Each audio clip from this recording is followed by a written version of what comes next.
Brussel, de eerste hoofdstad ter wereld met een treinverbinding. Sinds 1835 breidde het Belgisch spoornetwerk zich razendsnel uit.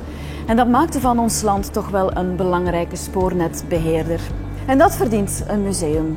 Zo dacht ook de ontwerper en bezieler van Trainworld, François Schuiten, erover. En hij lanceerde zijn gewaagde, maar toch wel heel prestigieuze project. Wij vroegen hem naar zijn droom, die Trainworld werd.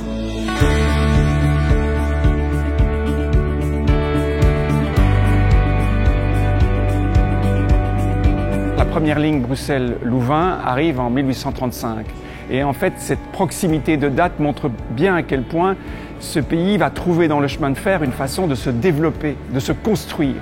Et on a un pays qui est visionnaire et qui, pendant de nombreuses années, est à la pointe en termes de technologie, en termes de programmation de projets. Elle est vraiment à la tête des pays européens. Et donc il était bien évident que c'était une anomalie de ne pas avoir un musée du chemin de fer ici en Belgique et qui maintenant est corrigé.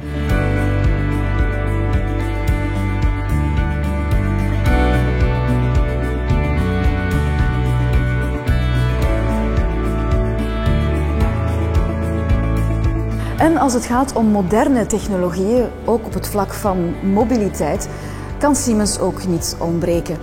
Dus toen de NMBS ons vroeg om mee te werken aan dit grootse en mooie project, zaten we al vlug rond de tafel met onder andere Stéphane Dizière, verantwoordelijke historisch erfgoed van de NMBS en Trainworld.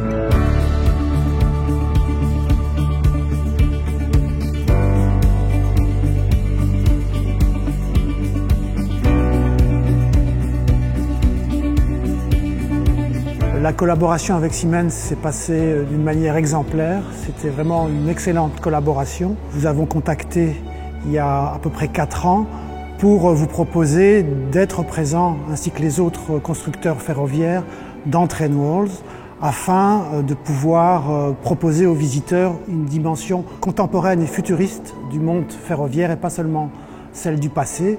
Et vous avez immédiatement répondu présent et ça a été vraiment une très très bonne collaboration.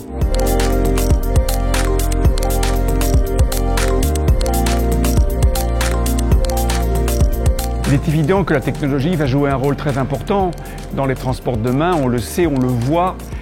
C'est d'ailleurs une des difficultés qu'on a eues pour parler de l'avenir du chemin de fer, comment exprimer, comment montrer le rôle dans le futur. C'était pas facile de donner une expression à ça par des films, et c'est pour ça que d'ailleurs que les mock-ups de Siemens étaient un élément important. Ils jouaient un rôle pour se rendre compte de la beauté de ces objets. Qu'est-ce qui va nous permettre de donner encore envie, non seulement de se déplacer, mais aussi le sentiment d'émotion, le sentiment de voyage, le sentiment de dépaysement que le train a toujours procuré et que peut-être il procure un peu moins aujourd'hui. Et donc comment retrouver toute une série d'émotions un peu perdues. Et là, il ne s'agira pas seulement de technologie, mais plutôt de qualité. Geschiedenis, cultuur, nieuwe technologieën en de trein van morgen. Boeiend, avontuurlijk en vooral heel interessant om te weten te komen welk rijk patrimonium dit museum te bieden heeft. Trainworld, een unieke uitnodiging om te reizen in de tijd, wat bij ieder van ons wel mooie herinneringen zal oproepen.